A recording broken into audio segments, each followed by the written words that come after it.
एक बहुत ही अफसोसनाक वाकया हुआ है और एक बम धमाका हुआ और बम धमाके में 100 से ज्यादा जो लोग हैं वो शहीद हो चुके हैं।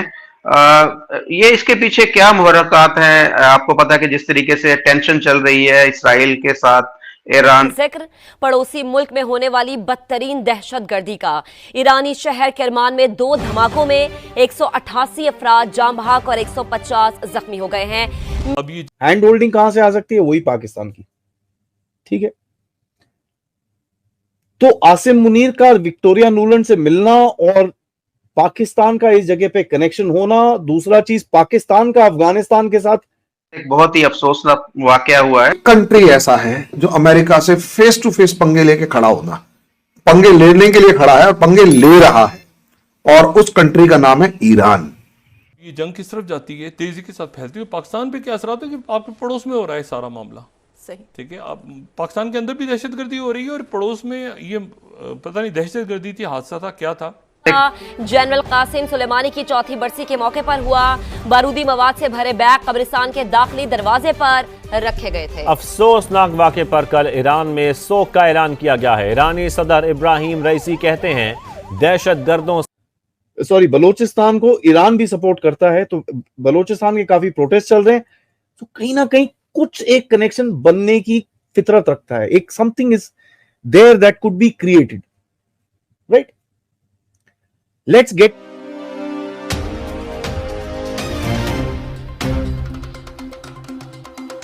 जिक्र पड़ोसी मुल्क में होने वाली बदतरीन दहशतगर्दी का।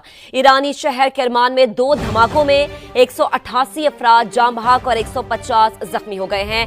मीडिया रिपोर्ट्स ये बताती हैं कि धमाका जनरल कासिम सुलेमानी की चौथी बरसी के मौके पर हुआ।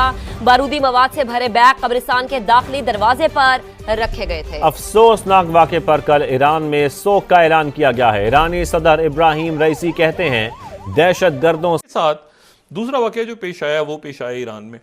और ईरान में ये हुआ कि आज चूँकि हम काफ़ी दिनों से डिस्कस कर रहे हैं कि जनरल कासिम सुलेमानी की बरसी आ रही है, तो उनकी करमान शहर जो है वहाँ पर, अच्छा अब जो ब्लास्ट हुए तो वो जो ब्लास्ट हैं उसमें ये पहले तो बात आई कि दहशतगर्दी का वाक़या है नहीं है।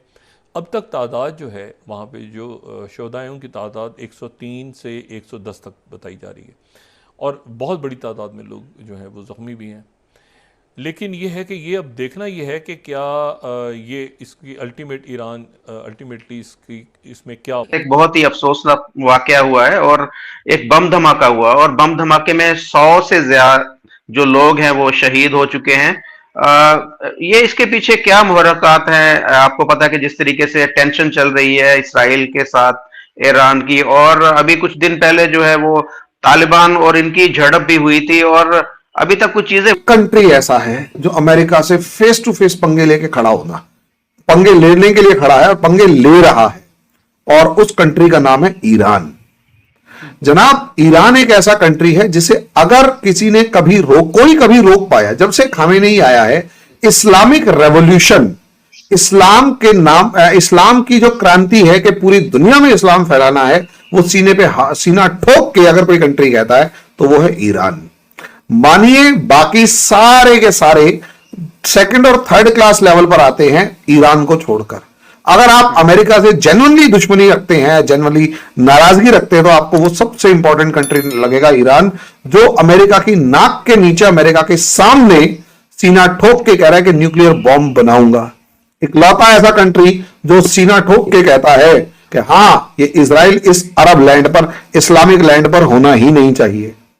तो इस लेवल के कंट्री के ऊपर अगर अटैक हो रहा है तो वो कंसर्न तो है। आपकी कंट्री में यानी पाकिस्तान में अगर अटैक होते तो वो असलियत में कर रहे होते टीटीपी, तहरीक तालिबान पाकिस्तान।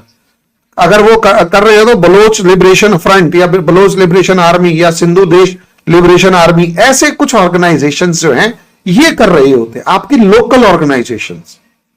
इसका जियो पॉलिटिक्स या इंटरनेशनल मैटर लेवल पे कोई मैटर ही नहीं है, क्योंकि एग्जिस्टेंस उस लेवल पर नहीं है ना।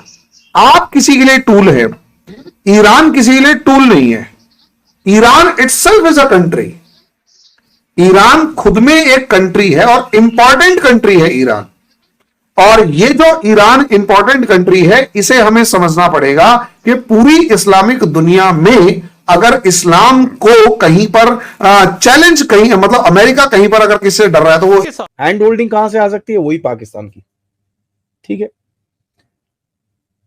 तो आसिम मुनीर का विक्टोरिया नुलन से मिलना और पाकिस्तान का इस जगह पे कनेक्शन होना, दूसरा चीज पाकिस्तान का अफगानिस्तान के साथ टेंशन होना, पाकिस्तान का बलोचिस्तान में टेंशन होना, जहां पर कई लोग बोलते हैं कि बलोचिस्तान को ईरान भी सपोर्ट करता है, तो बलोचिस्तान के काफी प्रोटेस्ट चल रहे हैं, तो कहीं ना कहीं कुछ एक कनेक्शन बनने की फितरत रखता है, एक something is there that could be created, right? Let's get to the next culprit, China. तो बात यह है कि ये अब ये जंग किस तरफ जाती है, तेजी के साथ फैलती है, पाकिस्तान पे क्या असर आता है कि आपके पड़ोस में हो रहा है सारा मामला। सही, ठीक है, आप पाकिस्तान के अंदर भी दहशतगर्दी हो रही है और पड़ोस में ये पता नहीं दहशतगर्दी थी, हादसा था, क्या था। रोज सुनते होंगे हुतीज हुतीज हुतीज। ये जो हुतीज के अगेंस्ट जो एक रेबेलियन मतलब हुतीज को सपोर्ट किया, हुतीज को खड़ा किया सऊदी अरेबिया के खिलाफ, अमेरिका के खिलाफ, और एक एसेट की फॉर्म में कि जिस किसी दिन अमेरिका ईरान से पंगा लेगा उस दिन ये हुतीज रेड सी, लाल सागर की जो रेड सी है उसकी गर्दन दबाकर खड़े हो जाएंगे। ये प्लान किसका था? इस कासिम सुलेमानी का था। 4 साल पहले आज ही के दिन कासिम सुलेमानी मारा गया था और एक ड्रोन अटैक के अंदर मारा गया था। जब कासिम सुलेमानी मारा गया तो उसका एक नेक्स्ट लेवल ये आता है कासिम सुलेमानी के मरने के बाद कि अमेरिका ने भी माना कि ईरान के अंदर कोई अगर दूसरा सबसे ताकतवर आदमी है तो कासिम सुलेमानी। सोच कर देखिए, अमेरिका ने भी माना मिडिल ईस्ट में अगर अमेरिका का सबसे बड़ा कोई दुश्मन है, इजराइल का सबसे बड़ा दुश्मन है, तो वो पाकिस्तान या सऊदी अरेबिया में से नहीं था कोई, वो कासिम सुलेमानी था। उसे ड्रोन अटैक के अंदर मारा गया। अब आप अंदाजा लगाकर देखिएगा किस लेवल का बंदा रहा होगा ये कासिम सुलेमानी।